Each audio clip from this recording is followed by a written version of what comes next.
Hai, Assalamualaikum sahabat. Kita jumpa lagi nih dengan aku Indra Kah. Nah sahabat, pada kesempatan kali ini aku ingin menginfokan beberapa tips ya dalam menentukan jasa kirim berjualan online.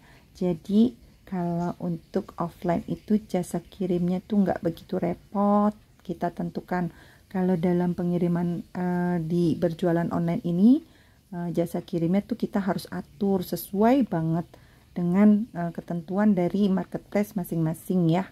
Jadi dia ada syarat dan peraturannya gitu. Nah, persetujuan dari ekspedisi juga marketplace-nya bagaimana gitu sahabat.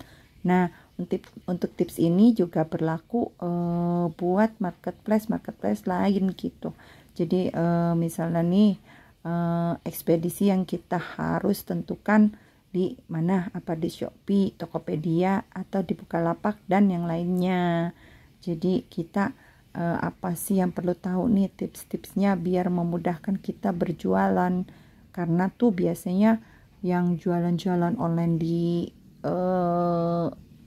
marketplace itu biasanya banyaknya tuh ibu-ibu yang nyari penghasilan tambahan gitu untuk keluarganya. Ada juga untuk biasanya mahasiswa untuk biaya kuliah lagi, atau ada yang benar-benar memang untuk mencari nafkah untuk keluarganya. Jadi benar-benar kita tuh jualan online tuh nggak main-main, bukan cuma iseng-iseng belaka, tapi iseng-iseng juga harus dengan ketekunan biar tokonya maju sahabat. Oke. Nah, jangan lupa ya, kalian like dulu konten aku sebelumnya dan subscribe buat yang belum. Oke, sahabat ya. Nih, sekarang kita lanjut aja. Apa sih tips yang kalian perlu tahu nih buat jualan online ini nih dalam pemilihan ekspedisi? Yang pertama, kalau buat aku nih, karena aku tuh ibu-ibu yang dengan punya anak, jadi kalian tuh yang seperti aku, pilihlah ekspedisi yang dekat dengan rumah.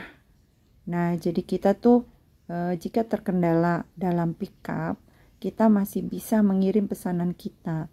Jadi tidak mengandalkan benar-benar kurir. Nah, pada saat tertentu tuh kita jadi punya second plan. Saat pengiriman lagi overload dan sudah berhari-hari gitu, kurir nggak sempat pick up, jadi kita bisa ngantar sendiri. Atau nih terkendala macam-macam, kurirnya lah yang nggak masuk lah, yang gini lah, yang gitulah, jadi ekspedisinya kita bisa jangkau. Nah, seperti itu. Nah, jadi pengiriman kita nggak akan tersendat sahabat. Nah, selanjutnya pastikan juga toleransi dan ketentuan berat serta volume yang ekspedisi hitung. Nah, untuk berat biasanya tuh ekspedisi ada yang mematok kalau 1 kilo itu benar-benar harus 1 kilo. Jadi kalau kita ada kelebihan tuh berat karena kemasan, jadi kita harus hati-hati sahabat. Nah, nanti akan ada masalah nantinya di ekspedisi, juga akan pengurangan dari penghasilan kita di marketplace. Nanti di situ kita harus hubungi customer service dan lain-lain untuk negosiasi dengan pembelinya. Di situ makanya akan repot banget nantinya gitu. Jadi kita harus pastikan dulu berat dengan ketentuan dari ekspedisi dan volumenya. Nah, untuk sahabat tentukan volume itu kan biasanya panjang kali lebar kali tinggi dibagi 6.000. Jadi untuk barang-barang tertentu yang mengandalkan volume dia ringan sekali. Nah, kita harus tahu itu pengemasannya seperti apa. Jadi ada yang besar banget, tapi beratnya ringan gitu. Jadi 1 kilo, tapi beratnya kayak kapas tuh, kayak styrofoam tuh yang mau dikirim. Jadi kalian tuh harus menentukan ekspedisi yang pas dan tepat untuk barang tersebut. Nanti jadinya enggak repot ujung-ujungannya ya. Nah, lalu kita harus nih berikutnya pastikan mana jasa kirim yang cashless dan non cashless. Nah, ada beberapa jasa kirim yang kita harus nanggung dulu ongkirnya gitu. Jadi kita bayar dulu ke jasa kirim, nanti setelah barang sampai dan direview, penghasilan kita masuk, nanti jasa kirim yang dibayarkan pembeli masuk ke kita gitu sahabat. Nah, jasa kirim ini juga kan akan sangat berpengaruh ya sahabat ya. Kalau sahabat punya modal gede gitu, bisa nelangin jasa kirim dulu, itu oke-oke aja. Jadi sahabat bisa milih jasa kirim yang seperti ini. Contohnya ya, salah satunya tuh Wahana. Jadi di salah satu marketplace itu yang memakai Wahana itu, kita harus bayar dulu jasa kirim kita gitu. Nanti baru kita dikembaliin uang yang kita keluarkan. Nah, tapi nggak mematok juga. Nanti sesuai dengan kemajuan perkembangan zaman itu kadang-kadang juga berubah. Mereka bisa juga akan mengubah menjadi cashless. Jadi itu kalian ikuti saja perkembangannya. Tapi seperti itu. Nah, nanti ada juga yang pembayaran yang cashless. Nanti kalau yang cashless itu seperti JNT dan lain-lain sebagainya itu kita tinggal klik pick up, maka tuh mereka akan ngambil barang dan kita sudah otomatis ongkos kirimnya non cashless gitu. Jadi bukan non cashless. Kalau cashless tuh jadi kita nggak perlu nanggung-nanggungin nalang-nalangin, namanya ya bahasa kerennya tuh nalangin ongkos kirimnya. Jadi mereka tuh sudah otomatis gitu. Nah, oke. Nah, selanjutnya mengenai kita harus tahu klaim untuk barang atau dan yang barang rusak atau hilang dan yang lain-lain ya. Jadi di sini nih kadang-kadang ada di situ marketplace yang menyediakan kolom asuransi sekian perak, misalnya 500 perak atau 300 sekian. Nah, itu juga kalian harus pertimbangkan cara klaim atau ketentuan apa yang kita harus punya dari berbagai macam ekspedisi. Jadi di sana nanti kita bisa masukkan kolom-kolom klaim gitu. Nanti ada ketentuan dari masing-masing ekspedisi tersebut. Nah, nanti kalian tuh bisa milih mana sih ekspedisi yang kalian lebih nyaman untuk klaimnya gitu. Oke, lanjutnya ya.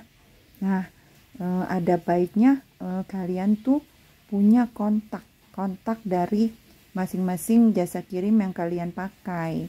Jadi kalian simpan di HP kalian. Karena kalau kalian tuh nggak punya kontak dari kurir atau jasa kirimnya, kalian tuh akan jika kesulitan untuk ngirim barang tuh kalian tuh jadi tersendat gitu pengirimannya. Terkadang kan kita bisa punya ketentuan kirim jam sekian. Nanti kita bisa kontak langsung sama kurirnya.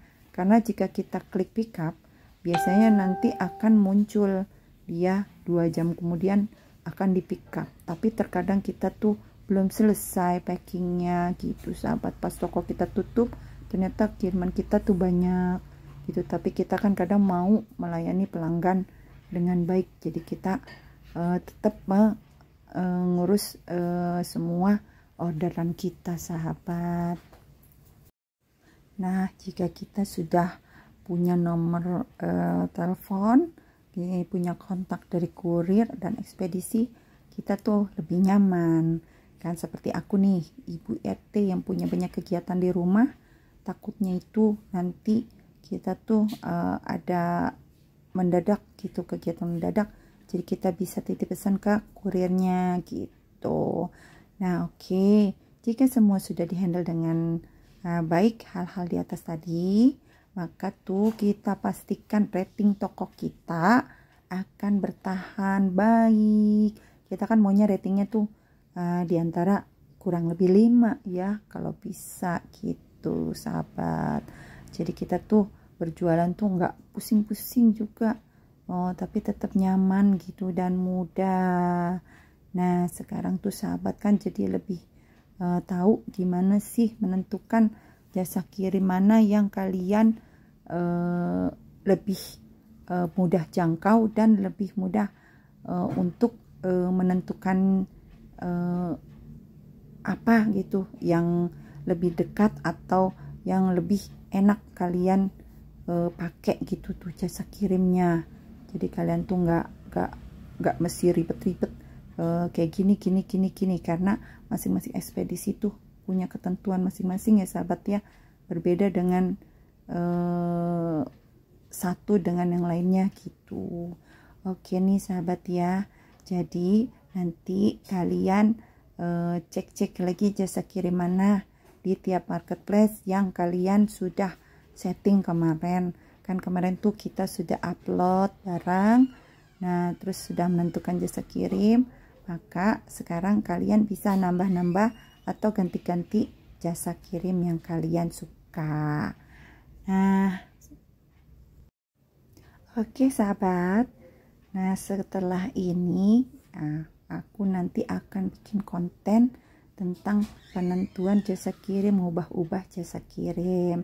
Jadi terima kasih ya sudah menyaksikan videoku ini. Kita jumpa lagi nanti konten berikutnya. Assalamualaikum.